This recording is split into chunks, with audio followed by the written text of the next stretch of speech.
So this is my Pokemon card collection that's worth around $584 today. And it's pretty much the last time I plan on spending my own money into this hobby. Like, ever. My goal is to build my own personal collection of my all-time favorite cards without going broke. And I'm going to try to do it using an 80-20 rule I came up with. Basically, sell, trade, and flip my way to a collection that pays for itself. So today, the journey begins. Let's be honest, collecting Pokemon cards can feel like an impossible hobby to keep up with. Every new set has dozens of amazing cards, and the chase cards just keep getting more and more expensive. And that pressure to keep up is definitely real.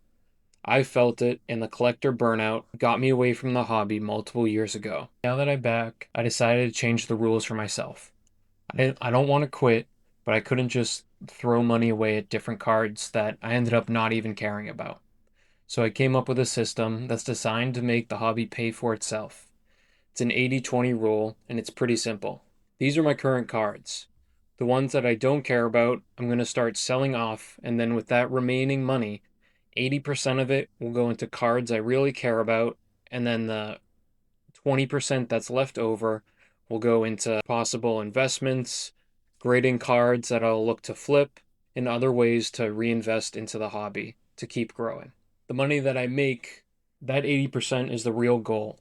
It's going to go towards my forever binder where I'll keep all the cards that I truly like. The art that I can't stop looking at, like some of my favorites, Lucario, Gyarados, Alakazam, Greninja.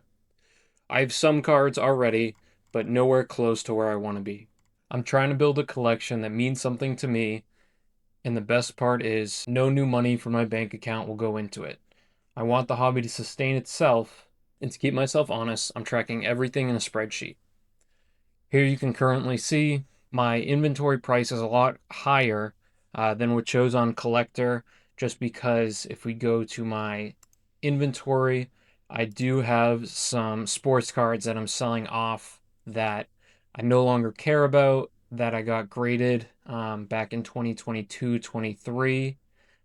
And some of these are big, so they're going to be helping to provide the foundation for the rest of my collection. If we go back to the dashboard, we can then see capital deployed is any new card after these which I previously owned. So right now I've only bought one card, is the Ditto from the Galarian Gallery from Crown Zenith. And also these are all just, this is a filler date. Net profit is from what I've sold so far. I've sold two cards so far, the EV from Crown Zenith and the Koraidon V. These other cards in my collection that were on collector, I have listed some of these for sale, as you can see, and then some of them I'm still evaluating and will sell as well. Most of these, as you can see with the $0 buy price, are cards that I've pulled myself. So I currently have about $12 in spending money from my two sales that I've made minus my one purchase. And obviously that'll be a lot higher once some of this inventory starts to sell. And then in my PC, cards that I'm actually keeping for sure is just about $118 right now. So we'll go into the collection. Two of these cards, as I'm just going for art and cards that I like. This Gyarados I bought damaged, as you'll see in the footage. I think it's a great binder copy. The card in near mint is above $100. I think it was definitely worth the price. And I want to collect full binder pages for Gyarados, Lucario, Articuno, Greninja, and a few others. And I've also kept around my Radiant Charizard, possibly making some Radiant pages. I also really like the full art Terra cards. I want to start collecting those as well. Another big part of that 20% working capital, for example, what I have in here is a grading pipeline.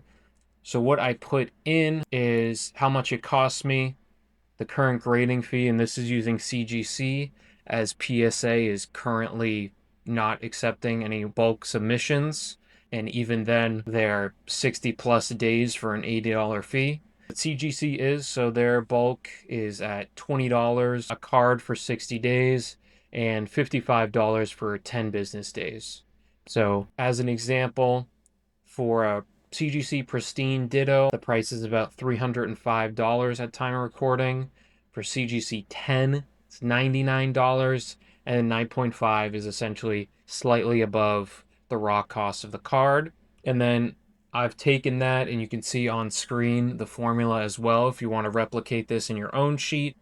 Got a net blended EV, or expected value, and I did this just by taking, I input the pristine rate for the card as well as the gem rate, and then it takes those two, multiplies them out, and then assuming the 9.5, as that's essentially the base cost of the card, is assuming that's the rest of the remaining percentage, to calculate that, and then your return on investment with that out.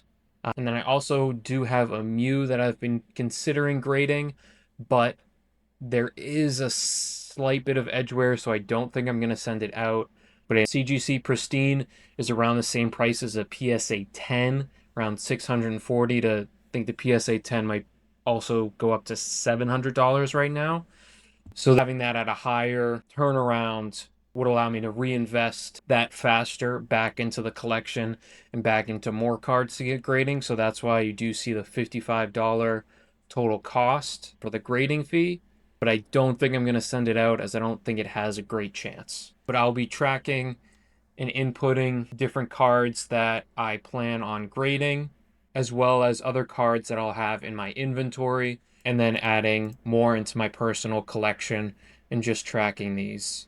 I'm also creating some indexes to just track values, as I find that would just be an enjoyable thing to do. So the first one that I have is a sealed index. It's more of a modern sealed index, as it's just anything with ETBs, some ultra premium collections, some of the more popular Pokemon specific collections, a couple of booster boxes, some smaller products as well. The next index is an all-time 151 index, and has one card of every single of the original 151 Pokemon. It's in most cases the most expensive of each, but as it's an index, I want there to be more liquidity for these cards, so the prices aren't just staying still, as a decent amount of these are. So some of them I chose, say, more modern pieces, as there's a lot more sales, so we can see more movement. Some of these older ones still do have a decent amount of volume. I needed about 3 to 5 transactions in the past 3 months at least to be able to be included in this index. I'm going to be tracking the prices, exporting these daily. The index is going to be equally weighted, so we'll be able to see over time how each of it performs overall. And as you can see on screen, we just have the index on the equal weight returns, roughly what it's going to look like. I just have 2 days right now posted, and I'll be calculating the index values, and we'll be charting.